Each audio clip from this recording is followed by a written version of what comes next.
Hello, welcome to another World of UX podcast. This is your host, Dr. Darren Hood. Thank you, everyone, for taking the time to join us today. Welcome, those of you listening for the first time to the show. Before we get into the topic today, I want to give those little reminders. Hey, we have merch out there. We have t-shirts, we have cups, where different things that I tend to say when I'm doing speaking engagements or things that I share a lot.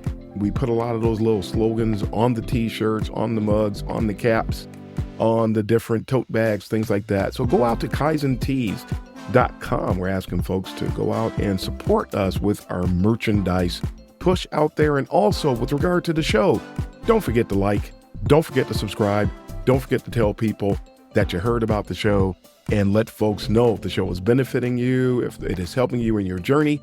Tell other people about it so they can partake of it as well. We cannot get anywhere without the support of others, no matter what we're doing, and no matter how much this show contains quality material.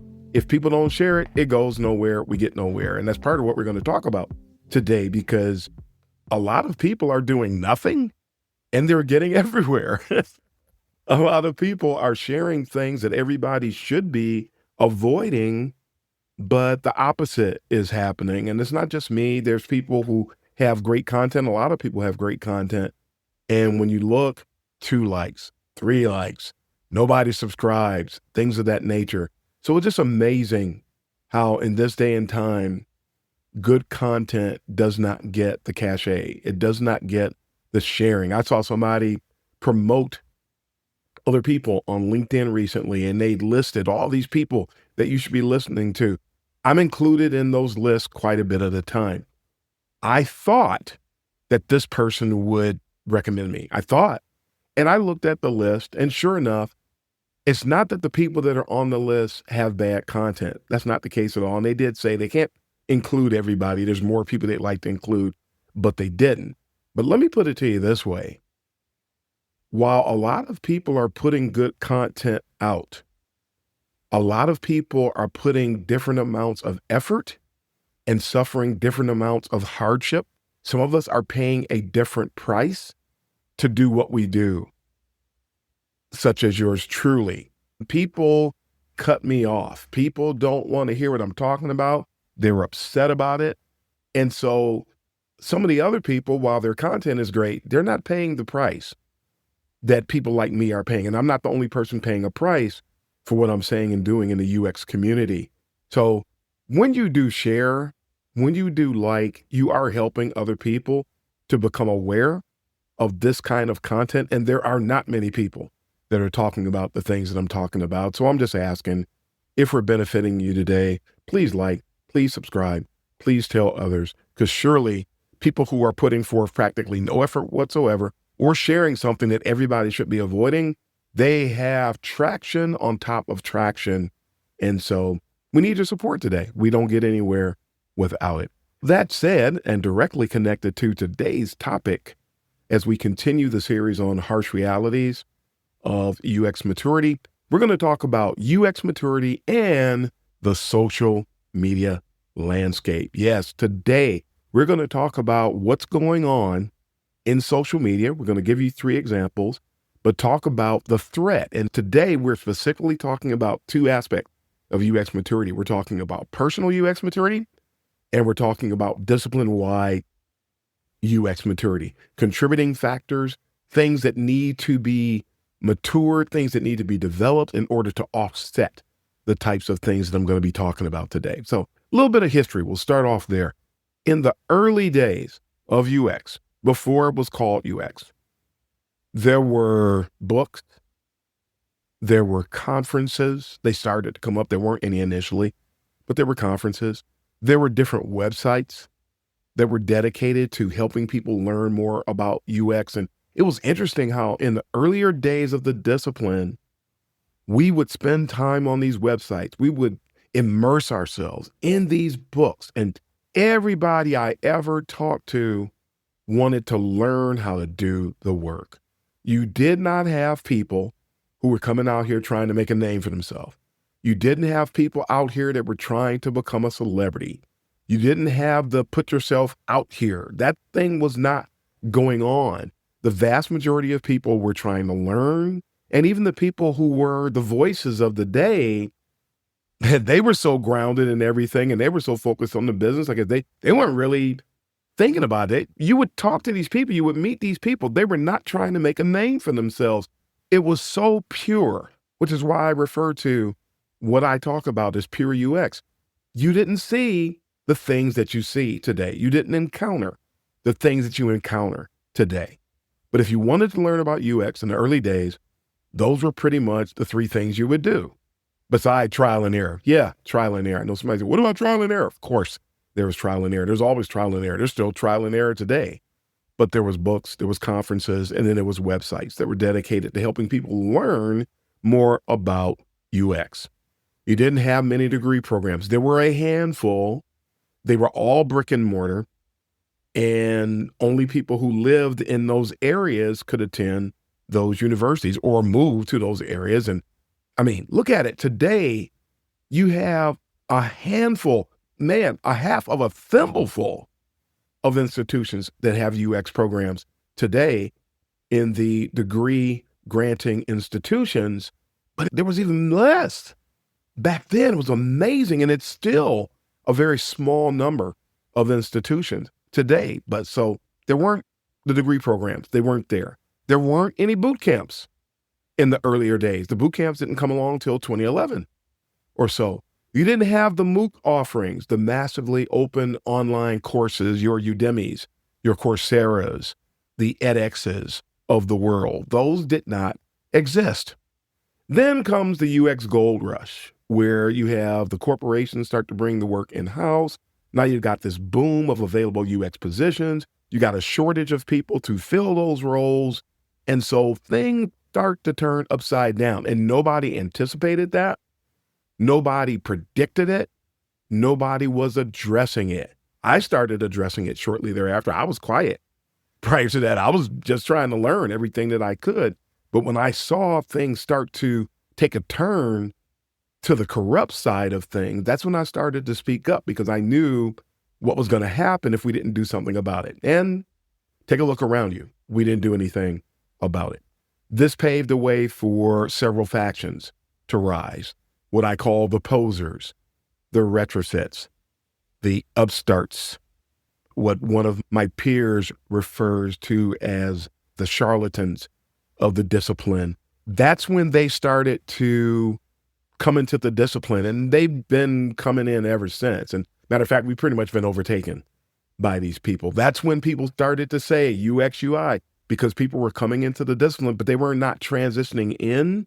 And a lot of people were trying to describe the discipline, and they couldn't, and they thought that UX was just about making things pretty or just about building interfaces. So people started saying UX, UI, and then people started trying to become a voice in the discipline. They loved the attention that they were getting. A lot of people were starting to fabricate their way into the discipline. Things just started to go haywire. People began offering the proverbial meal, even though their cupboard was bare. They were having people over for a proverbial supper, if you will, metaphorical supper, but they didn't have anything to cook. So they just put anything out there and people were eating it. Anybody remember the old children's story called Stone Soup? It reminds you of something like that. They're offering people a meal when there's no substance to really prepare a meal. And we started to slowly become overtaken by that. Now, pause for the cause. That's between 2011 and about 2015, 2016, 2017. Prior to that, in about the mid-2000s, the advent of social media came upon us. It started off with things like MySpace.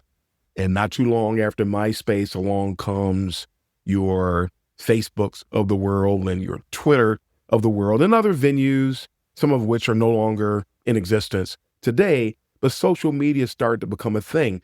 And so you have this instance where everybody doesn't have a voice, and then immediately out of nowhere, everybody has a voice. This is what social media became, a thing where people who did not have a vehicle, people who did not have an ability to share their thoughts with the world, no matter how valuable or invaluable those things are, no matter how much degraded content that these people had to offer, people started sounding off everywhere you look. The put yourself out there movement began, and then you had people telling everybody to put themselves out there. But the combination of these things is nothing short of a travesty that has plagued UX maturity since its onset. The beginning of social media spelled the beginning of a downward spiral that was already in motion, but it accelerated because you have people who can go out there and talk about absolutely nothing. But if you're talking about absolutely nothing and the people that are listening to you don't have the ability to understand that you're talking about nothing, but it sounds good enough to get their ear, that's the situation that social media put us in. So it was a travesty. It was a travesty. Let me give you 3 examples of where this type of thing is plaguing us today. And I'm going to share 3 different examples that I saw on social media. Each one of them, hundreds of people in some cases, liked this content, even though it was incorrect, even though it's dangerous, even though it puts the person that embraces it in a bad position and will detrimentally impact their UX maturity to the degree that it keeps that person from growing. And it will also hurt your users. It hurts the business. It hurts your team. It hurts everybody, your stakeholders, everybody. And the stakeholders often do not have a high level of UX maturity. It is extremely rare for a stakeholder to have a higher, not high, but a higher level of UX maturity. They don't have a filter. You have practitioners that don't have filters, but you have people who just will not be quiet to save their life. So then we've got a problem. And we've got this constant presentation of information that just does not hold water. Let's look at 3 examples of what I mean by that. And again, in each one of these examples, tons of people were embracing it, thanking the person for sharing it. Tons of people were embracing it and building their future on the foundation of this garbage, if you will. Let's get into it. Example number 1, there was a blog post, because Medium is a part of this today. There was a blog post that I saw. It literally said, UX didn't die. It just stopped being about screens. And then it said, AI can generate pixel perfect interfaces in seconds. UX value didn't disappear. It moved to strategic problem solving. Now, somebody will say already, well, Darren, those things are true. Keep listening. I'll make sense of this in a moment. The person goes on to say the 7 skills that matter now. And somebody highlighted this too. The 7 skills that matter now. Emphasis on the word now. System thinking, feedback translation, judgment without data or reaching conclusions without being data informed or data driven, pattern recognition, trust building, strategic restraint, and taste as curation. Folks, are you listening out there today? UX was never about screens. It was never about screens. When I looked at this, over 925 people clicked the equivalent of a thumbs up on this post, even though this person just gave everybody the okie doke. This person just gave everybody reason for pause, but over 925 people, or over 925 people now, I should say, are clapping. They're patting this person on the back. But if you give these people real truth, they will turn the other way. They will ignore you. They will say, what are you talking about? That just doesn't make sense, when actually none of this. Now, can AI generate pixel perfect interfaces in seconds? Yeah, but UX is not about pixel perfect design. UI is about pixel perfect design. When developers are doing work, that's about being pixel perfect. We're problem solvers. UX designers are problem solvers. We are strategists by trade. We focus on systems thinking. We do all of the things that this person mentioned, that he said that this is what UX is now. when this is what UX was in 1995. It's what UX was in 1992, back when Don Norman was doing it at Apple. This is what UX was in 2000. This is what UX was in 2005, 2010. And it has remained to be such. The problem is a bunch of people have come into the discipline. They're not really UX practitioners. A lot of these people have confused UX with UI. They're starting to wake up, and now the thing that was, they never knew, because you have way too many people out here who do not know anything about our history as UX professionals, and they frequently take things that when they discover it, they think it's new, and they think they're turning the light bulb on for everybody. Now, I'm glad that the 925 plus people recognize that that's what UX is. What they need to understand is that that's what it always was. So this is 926, including the author, who did have a light bulb moment, but they misrepresented it. Folks, UX was always about systems thinking. It was always about problem solving. It was never, ever, ever about screens. And the initial UX work was done before the advent of digital anyway. Again, it wasn't called UX back then. It was called a host of other things back then. We're going to have an episode soon where we'll be talking about the different monikers associated with UX so people can understand that and save yourself from this Kool-Aid, because this is very cultic. People who believe things, you're not asking any questions, you're just embracing it. That's a problem. And that's something that we need to overcome. Example number 2, a social media post where a person said CX versus UX versus UI, understanding the bigger picture. Many people still use CX, UX, and UI interchangeably, but they are not the same. I was done after that. For those of you who don't know, CX is customer experience. It is a completely different discipline. UX is actually a subset of CX. If you look at the experience landscape, I did a blog post on Medium about the experience landscape, trying to help people understand the different types of experience that actually have professions tied to them that you can work in. There's also LX, the learning experience. There's the employee experience, the EX. There's the patient experience in healthcare.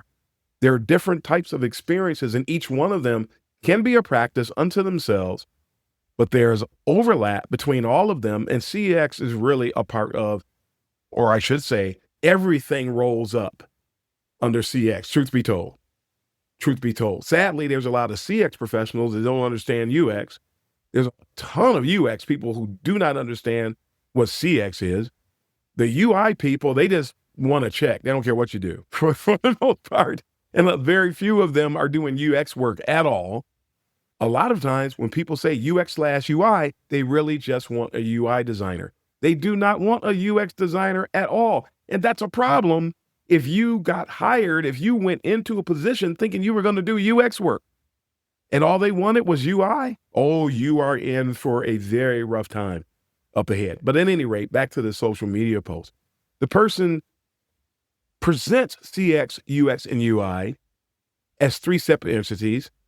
He included an illustration, a little Venn diagram, and the Venn diagram is wrong. He incorporates interaction design with UI as if it's not a part of UX, and he looks at the customer service and only has it in CX. And if you're doing UX from a CX perspective, which you can, I've been doing it since 2015 in my personal journey as a UX professional.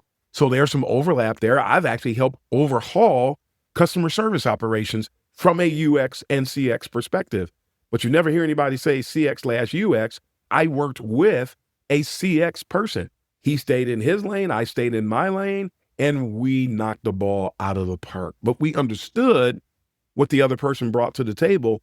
And so we were able to respect one another and operate in tandem like that. But at any rate, this person had the audacity to say, understanding the bigger picture, as if he understands it. He does not understand it at all. He doesn't. And he also said, this is a completely false statement. He says many people still use CX, UX, and UI interchangeably. I don't know anybody. There's no masses of people that use those three terms interchangeably. That is simply not the case at all. People know that CX and UX are two different things. I know there's some people that do, but those people are outliers. There's a very small group of people that will talk about CX and UX and they group them all together. I know people who are in UX and their CX is in the CX department.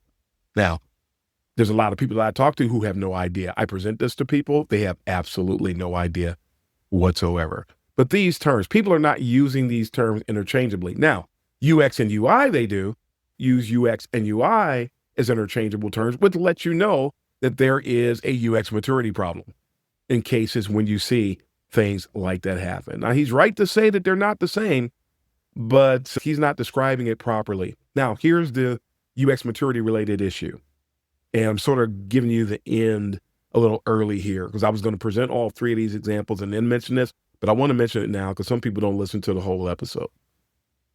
When your UX maturity is lower, that person is going to be more likely to embrace these blog posts and social media posts as authentic, as valuable, as authoritative, even though they should be going, what? No way. That's the response that you get from a person who has a higher level of UX maturity. Let's go down the road of the metaphor real quick.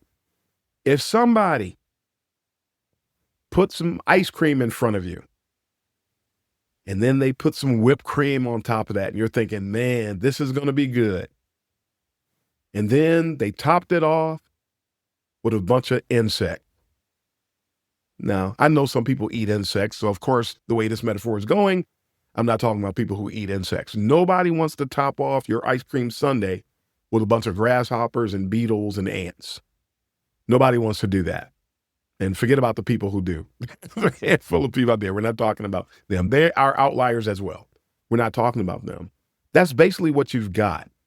You have something that's really, really filthy, something that's really, really inaccurate, something that is cognitively gross. It should gross you out. But if you don't have the maturity, you're going to find it interesting. Remember when people were kids and kids would make mud pies? And I think we all knew a kid probably that actually ate those mud pies. That is not appetizing at all. But that's what we have today in UX. People are saying things that folks should be rejecting, but instead of rejecting it, people are embracing it and betting their future on it, whether they realize it or not. In both of these examples, the person talks about CX, UX, and UI, and I'd venture to say that this person is doing what I call buzzword slinging. They probably just heard about CX and now they're talking about it. That person's title is lead UI UX person. And if you're a lead UI UX person, there's no way in the world you understand UX because you would be trying to do something about that title. Even if that was your title, I had UX/UI in one of my positions, and that was when it started. That's when they started saying UX, UI, and I saw it, and I'm thinking nothing of it. Next thing you know, fast forward a few months later, and I was teaching a course in Detroit, a workshop entitled UX versus UI, What's the Difference? We're going to resurrect that course so that people can start understanding things like that because there is a difference between UX and UI. And if you try to group them together, that means that you have lower UX maturity. There's people that hate me for talking about this. There's people that will fight against me tooth and nail for talking about it. But those same people that fight against me have yet to provide any evidence whatsoever that anything that I'm saying is incorrect. And I can show you a bunch of evidence that shows you that I am correct. It's dangerous. It causes people to trivialize who we are.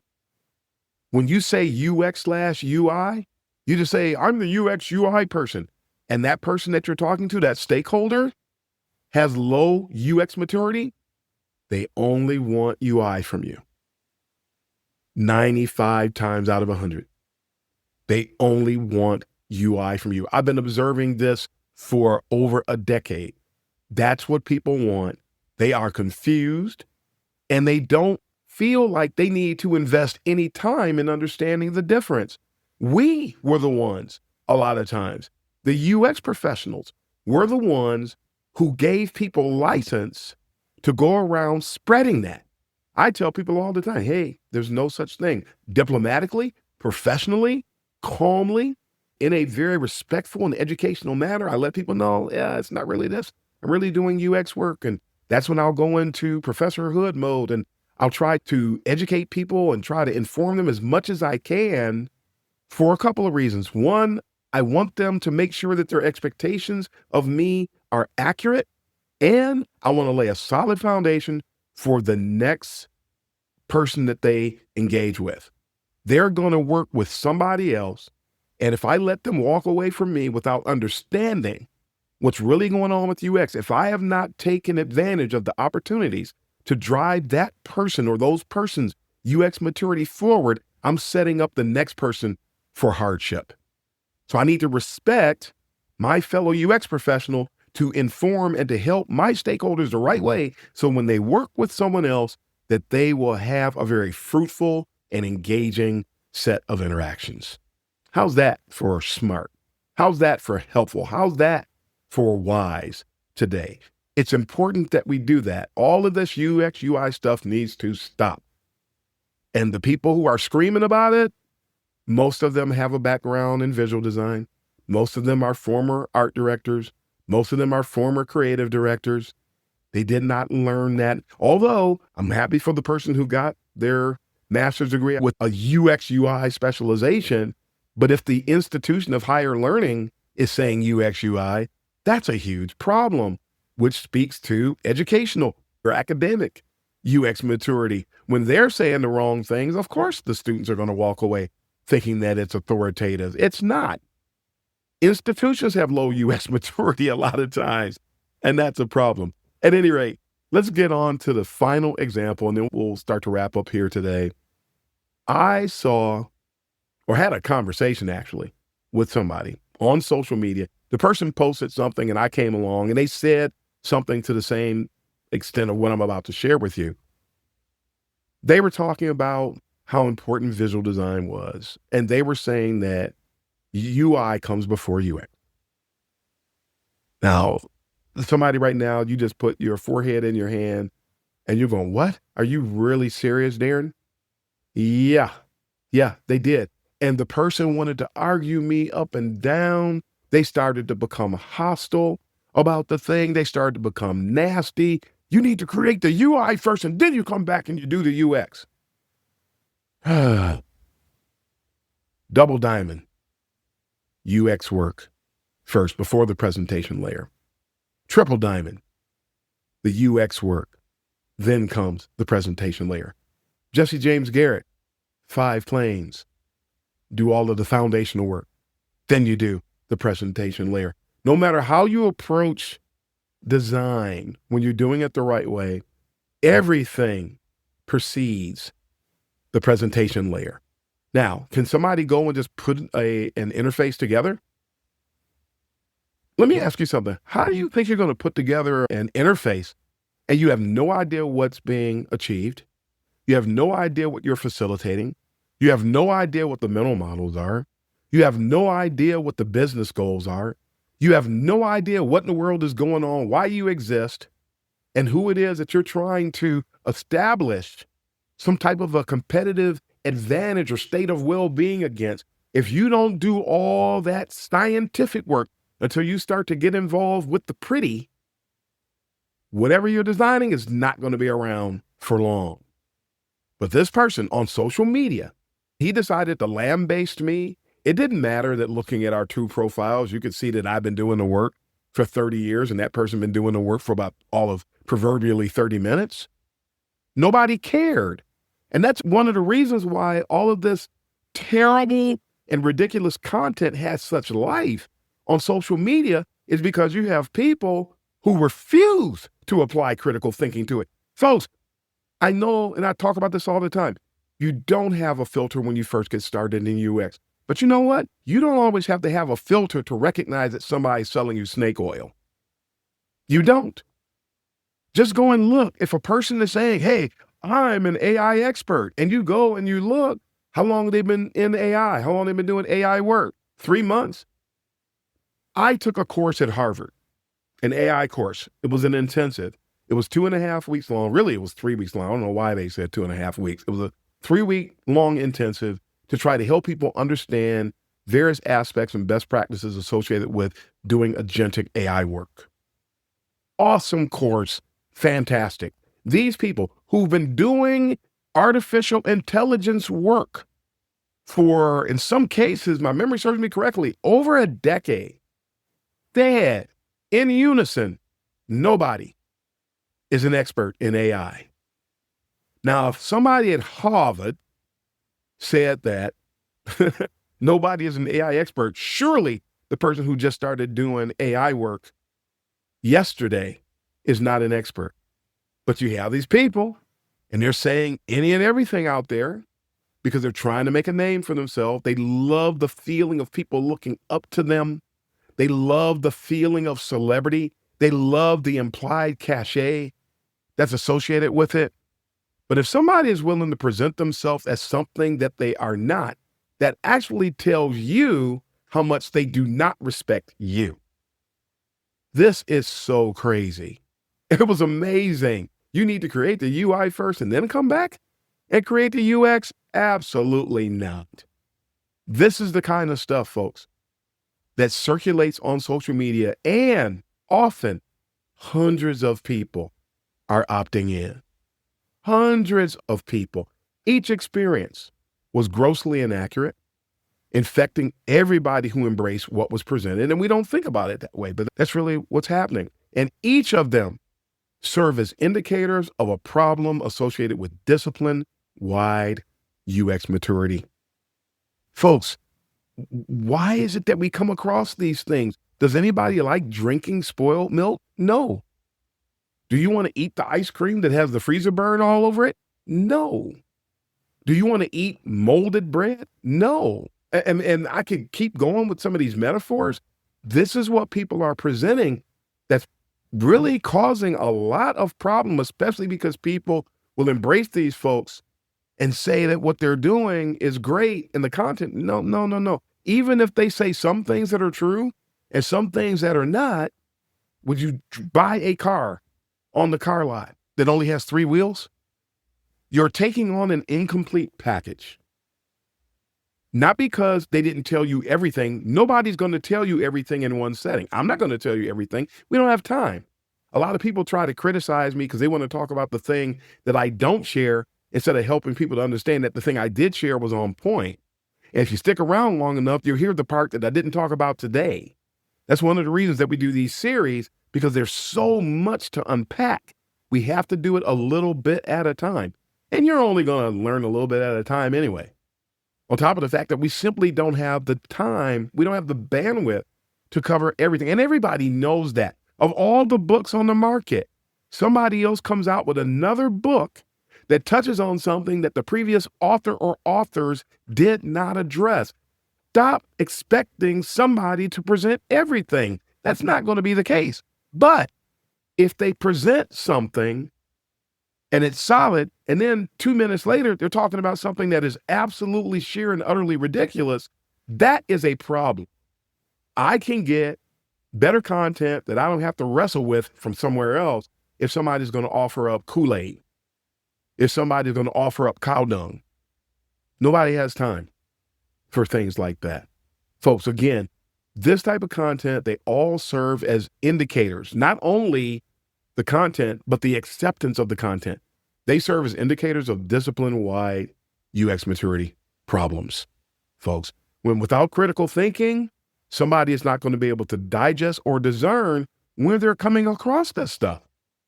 So we need to labor to be more careful with that. So factor in the disease world of mentors. That's another part of this problem, who also lack UX maturity. You thought that that mentor had high UX maturity. Who told you that? So we're not going to get into that today in detail. But a lot of these people, these so-called mentors, lack the ability or the courage to steer people in the right direction. So you would think that when you talk to a mentor and you share some content, if the content was bad, a good mentor would say, you know what? That's not good, and let me explain why, and then prove it. Not serve up their biases, but prove it. That's part of what we do as a PhD. It's all about validating what's trustworthy, what is reliable, what's actionable. And that's what we do as UX professionals too, truth be told. We're all about the actionable stuff. We're all about the trustworthy stuff. Everything we do is data-driven. But interestingly, in a discipline that is dependent upon embracing things that are data-driven and doing things because they're data-driven, we have this weird knack of embracing content that's nothing of the sort. We contradict who we are when we do that, hence lower levels of UX maturity. So there's a problem even with the mentors, and you think you need a mentor and you don't anyway, but if you get a mentor who's actually just a more mature version of the people putting the bad content out there, and they have yet to correct their path, you are in trouble. You are in trouble. A lot of these people are the coddlers, because all the coddlers do is produce UX brats. You have the enablers.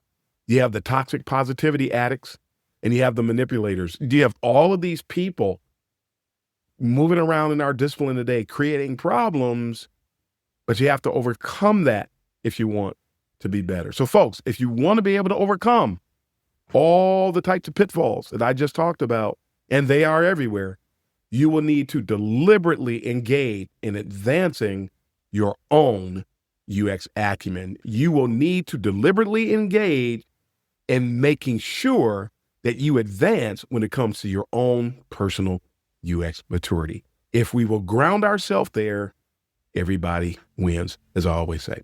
So, folks, we are going to end it there. That is all we have to present to you on today about the topic of UX maturity and the social media landscape. I would not be where I am today without social media, but I am thankful that I learned how to understand what content is good to embrace and what content is good to just let it go. You don't have to say anything. I don't have to make a comment. I don't have to dive into it. But when I recognize filth, I'm moving on. When I recognize garbage, when I recognize cow dung, I'm moving on because it's not going to help. But I see it a lot and I care. I care about people. I really hate to see people get misled, but unfortunately, it is happening at epidemic proportions today.